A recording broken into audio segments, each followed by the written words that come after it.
Fala, gente boa. Aurivaldo na área. E a gente vai dar continuidade aqui ao processo de. Dar continuidade, né, à legislação de trânsito. E aí, com mais um videozinho aí, com alguns macetes aí pra gente sair bem na nossa prova aí. Vamos lá, depressa que interessa.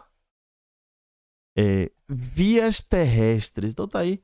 A partir do artigo 2º do Código, ele fala sobre as vias terrestres. Então temos aqui alguns exemplos de vias terrestres. Exemplo de vias terrestres urbanas e vias rurais. Temos aqui as ruas, avenidas, logradouros, caminhos, passagens, estradas, rodovias. Então aqui são exemplos de vias terrestres. As praias abertas à circulação pública e as vias internas de condomínios constituídas por unidades autônomas e as áreas de estacionamentos privados de uso coletivo são vias terrestres. Então, praia aberta à circulação pública são vias terrestres. As vias internas de condomínios, constituídas por unidades autônomas, são vias terrestres, e as áreas de estacionamento privados de uso coletivo também são consideradas como vias terrestres. Só fazendo um apanhadozinho rapidinho aqui, com relação a esse último texto, é que os condomínios, as áreas dos condomínios que são constituídas por unidades autônomas, dá só um exemplo aqui rapidão, só pra gente não tomar muito nosso tempo aqui. Se você mora em um condomínio, esse condomínio tem uma guarita, tem uma portaria, o que é privado é a área do lote, a sua casa que é privada. A parte da via ela é pública. Então qualquer pessoa ela pode acessar essa via pública. Apesar de ter uma portaria, ter segurança, tudo certinho, mas essa via ela é pública. A pessoa não pode acessar a sua casa, não pode entrar no seu terreno, mas no condomínio ela pode. Aí o código mostra aí que essas áreas são consideradas como vias públicas. Deixa eu só colocar na tela aqui. Outra coisa é com relação às áreas de estacionamento privado de uso coletivo. Então aqui, ó, tá fazendo referência aqui a essas áreas, exemplo, tá fazendo referência a essas áreas de shopping center, supermercados, áreas de lojas de departamento, dessas áreas de estacionamento são consideradas também como vias terrestres. Então o agente de trânsito ele pode entrar nessas áreas para fazer a fiscalização e a operação de trânsito. Então é liberado aí para o agente ele entrar, acessar esses estacionamentos de shoppings, estacionamentos de mercados, para fiscalizar vagas exclusivas de pessoas idosas, de pessoas com deficiência. Então, o agente de fiscalização ele pode entrar para fazer essa verificação. Vias terrestres. Aí nas vias terrestres, questão de prova é recorrente, cai nas suas provas, na prova do Detran, essas questões, que é a classificação das vias terrestres. Então, o CTB, ele classifica as vias em urbanas e rurais. Então, na sua prova, pode ficar, de acordo com a Lei 9.503, de 23 de setembro de 97, que instituiu o CTB, como se classifica as vias? As vias se classificam em urbanas e rurais. Pode ser o inverso também. Pode ser rurais e urbanos, não importa. A ordem do fator não altera o produto. Mas é importante que você saiba que o CTB, ele classifica as vias em urbanas e rurais, ou rurais e urbanas. É porque, de repente, na prova costuma se colocar muito assim, ó. O CTB classifica as vias em letra A, ele bota trânsito rápido, arterial, coletor e local. Letra B, rodovias e estradas. Então a questão está errada. Tanto a letra A quanto a letra B está errado. O que ele quer é classificação geral. É como o CTB classifica as vias urbanas e rurais. É só isso.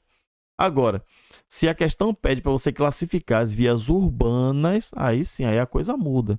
Porque ele quer que você classifique as vias urbanas. Então o CTB classifica as vias urbanas em trânsito rápido, arterial, coletora e local. E o CTB classifica as vias rurais em rodovias e estradas. A diferença de uma rodovia para uma estrada é a pavimentação. Rodovia é uma via rural pavimentada e estrada é uma via rural sem pavimentação. E aqui, rapidamente, sobre as vias urbanas, trânsito rápido são vias de trânsito livre, não tem semáforo e também não tem cruzamento direto. E o acesso é especial. Aí são características de uma via de trânsito rápido. Estou numa via grande dentro de uma cidade, tem várias faixas, só que eu me deparei com um semáforo. Se você se deparou com semáforo, esqueça, não é trânsito rápido.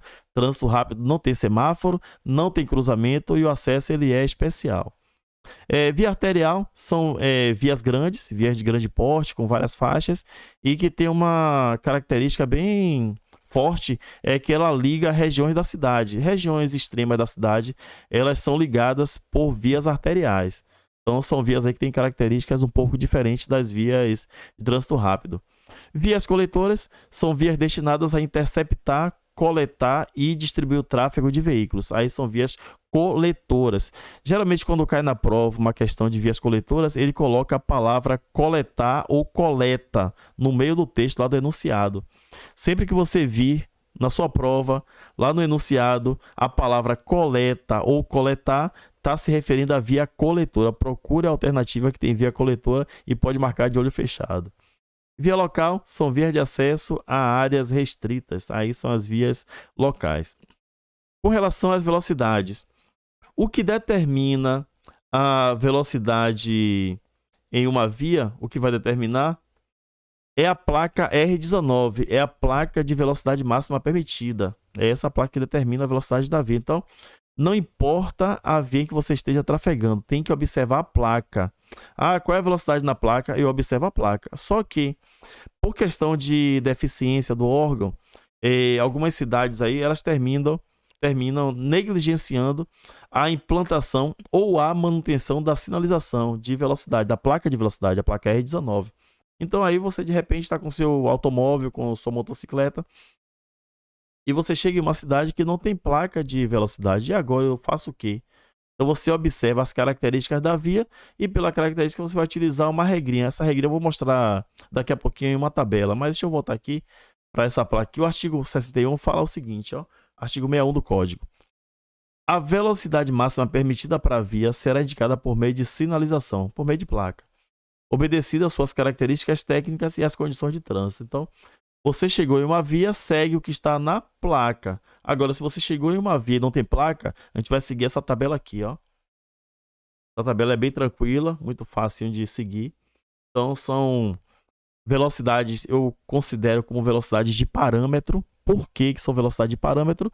Porque essas velocidades elas podem mudar a depender da engenharia de tráfego.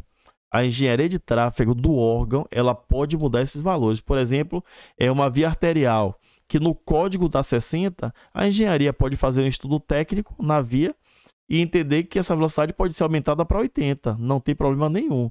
A engenharia fez um estudo e entendeu que a velocidade pode ser de 80. Aí você segue o que estiver na placa. Não tem placa, o máximo que você segue é o que está aqui na tabela.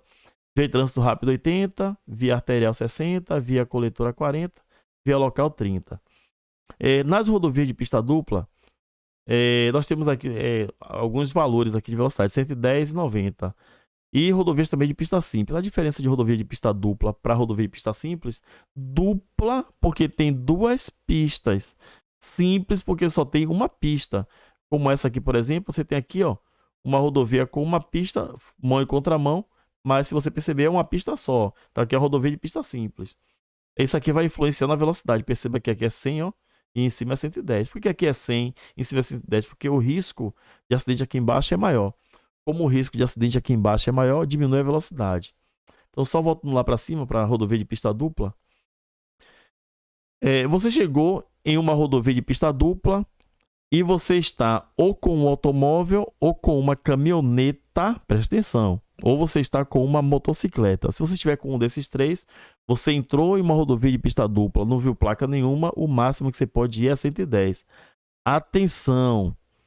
Para você ir até 110 em uma rodovia de pista dupla, se você estiver com um automóvel, se você estiver com uma caminhoneta ou se você estiver com uma motocicleta. Não esqueçam os conceitos e definições que nós já falamos.